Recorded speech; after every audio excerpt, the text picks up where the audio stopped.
The phone screamed at 3:17 a.m. like it wanted to wake the dead. Asterisk, asterisk. I clawed it off the charger, eyes burning. The screen glowed. Dad. My stomach flipped before I even answered. Sophie. His voice cracked, frantic. It's Ethan. He's in the ER, St. Luke's. They won't finish the surgery unless someone pays the deposit tonight. It's $18,900. Please, baby, I'm begging you. Send it now, or they'll let him bleed out. I sat up so fast the room spun. Dad. My own voice sounded foreign, thin. Put Ethan on the phone. He's in surgery, Soph. There's no time. Funny. I cut in, ice sliding down my spine. Because you used this exact trick 6 months ago for rehab, and 3 years ago for bail. I'm done. Sophie, I swear on my life. I ended the call and threw the phone across the bed. It landed face down, still buzzing like an angry wasp. I told myself it was just another con. Same script, new emergency. Dad had sold everything that wasn't nailed down, my college fund, Mom's jewelry, even Ethan's PlayStation when we were kids. Always a crisis at 3 a.m. when defenses are lowest. But the number he'd quoted, $18,900, was a random. It was my emergency fund. The one nobody knew about except me and the bank app one never opened around family. Sleep never came. The sheets felt like sandpaper. Every time I closed my eyes, I heard the fake tremor in his voice and wondered, for the first time in years, if maybe, just maybe, this one was real. BY 7:42 a.m. I was chain drinking gas station coffee when an unknown Seattle number rang. Miss Sophie Harper? A calm, official baritone. This is Detective Harlan, SPD. We need you to come to St. Luke's Hospital. It's regarding your brother, Ethan Harper. The cup slipped from my hand and exploded across the kitchen tile. Is he? My throat closed. Is he alive? He's in recovery, the detective said gently. Your father's with him. There was an assault downtown around 1:30. Ethan took a bad beating, broken ribs, internal bleeding, but he's stable now. I was already grabbing my keys. My dad called me at 3:17. Said Ethan would die without $18,900.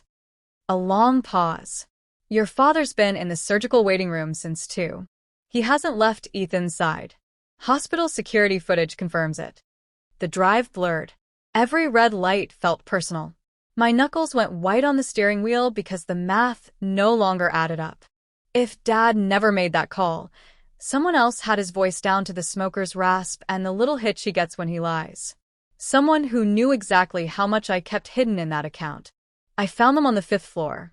Dad looked smaller than I remembered, gray stubble, shoulders curled and like he was trying to disappear into the plastic chair. When he saw me, his face crumpled with relief. Sophie, thank God. They said you might not come. I ignored him and went straight to the bedside. Ethan lay pale against the white sheets, tubes snaking from his arms, but his eyes fluttered open. Hey, loser, I whispered, voice cracking. He managed half a smile. Took you long enough. Dad hovered behind me. I tried calling you last night, but it went straight to voicemail. I figured you were screening again. I turned slowly. You didn't call me at 3:17 asking for $18,900? He frowned, genuinely confused. Honey, I haven't asked you for money in almost a year. You made that pretty clear last Christmas.